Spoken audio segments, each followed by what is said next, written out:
वहाँ तो पुराणों को सुनो, फिर उसका चिंतन करो, मनन करो। कहा वो भी नहीं कर सकते महाराज, हम तो पामर हैं, हमें तो सरल रास्ता बताइए।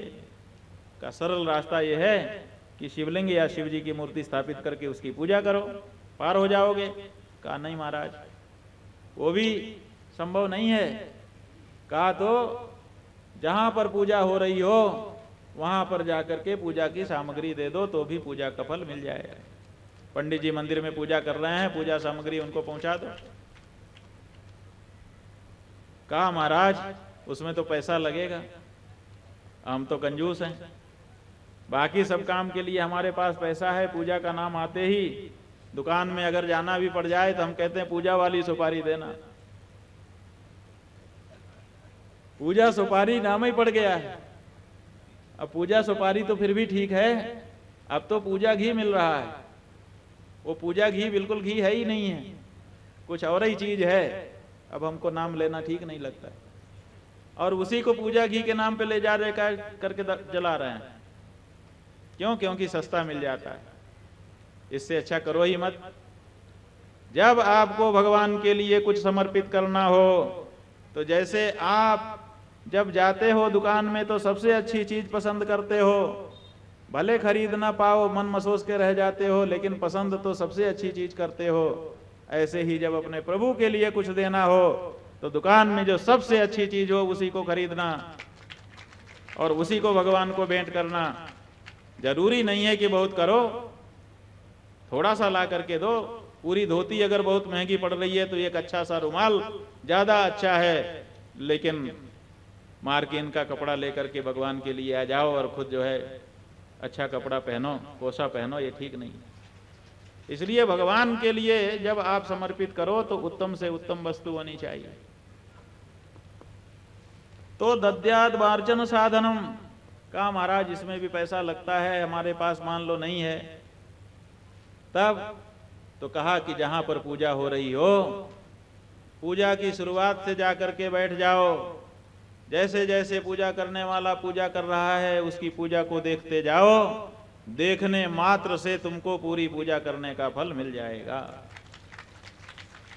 1 रुपया भी तुम्हारा नहीं लगेगा, बल्कि जाते समय बहुत गिरा से गिरा अगर पुजारी होगा तो भी तुलसी दल का प्रसाद तो कम से कम देगा ही तुमको, चरणोदक तो देगा, देगा ही, लेगा नहीं। इसलिए तुमको मिलना ही है, तुम्हारा कुछ लगेगा नहीं और पूरी पूजा का फल तो तुमने ले ही लिया। इतना सरल है सनातन धर्म, फिर भी लोग सनातन धर्म का अनुष्ठान करने में समस्या में रहते हैं। यही उनका दुर्भाग्य, और क्या कहा जा सकता है। तो ये सरल रास्ता बता दिया कि भगवान के लिए पूजा के उपचार इकट्ठे कर दे।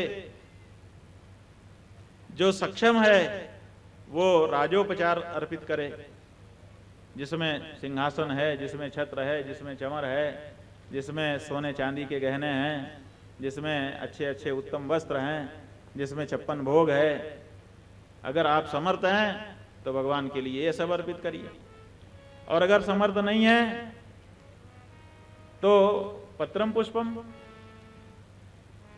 और अगर इतने भी समर्थ नहीं है तो अभी अपने देश में पानी बिक तो रहा है लेकिन सब जगह नहीं बिक रहा है। कम से कम 1 लोटा जल ले जा करके भगवान के ऊपर डाल दीजिए तो ही भगवान प्रसन्न हो जाते हैं। और देवता के लिए तो शंख बजाना पड़ता है, घंटी बजानी पड़ती है। ये जो महादेव हैं इनको तो केवल गाल बजा दीजिए, गाल बजाने से ही प्रसन्न हो जाते हैं। इनसे बढ़िया देवता कौन हो सकता है। बिना किसी प्रकार का भार अपने ऊपर लिए भगवान को प्रसन्न कर देने की जो कला है वही पूजा है। इस तरह से भगवान की मूर्ति पर करे और भगवान बाकी सब उपचारों से प्रसन्न होते हैं। लेकिन बताया है कि 2 उपचार उनके ऐसे हैं जिनसे बहुत प्रसन्न होते हैं, और उन दोनों में पैसा नहीं लगता। चाहे राजा करेगा चाहे रंक करेगा, वो जो 2 उपचार हैं उसमें तो किसी का नहीं लगता, राजा का भी नहीं लगता, रंक का भी नहीं लगता। वो कौन से हैं महाराज? का सबसे अंत में होता है और नाम है प्रदक्षिणा और नमस्कार। प्रदक्षिणा नमस्कारम यथा शक्ति जपम तथा। प्रदक्षिणा भगवान की, और बाकी देवताओं की तो कई कई करनी पड़ती है। भगवान शिव से अर्धा प्रदक्षिणा, आधी प्रदक्षिणा, पूरे मंदिर को भी गोल नहीं घूमना है, आधे से जाके वापस आ जाना है। ऐसी भगवान की प्रदक्षिणा और भगवान को नमस्कार। राजा भी करेगा तो कुछ नहीं लगेगा, रंक भी करेगा कुछ नहीं लगेगा। ये दो उपचार ऐसे हैं जो हर पूजा में होते हैं, और इन दोनों उपचारों में कुछ नहीं लगता है, लेकिन भगवान सबसे ज्यादा इन्हीं दोनों से प्रसन्न होते हैं।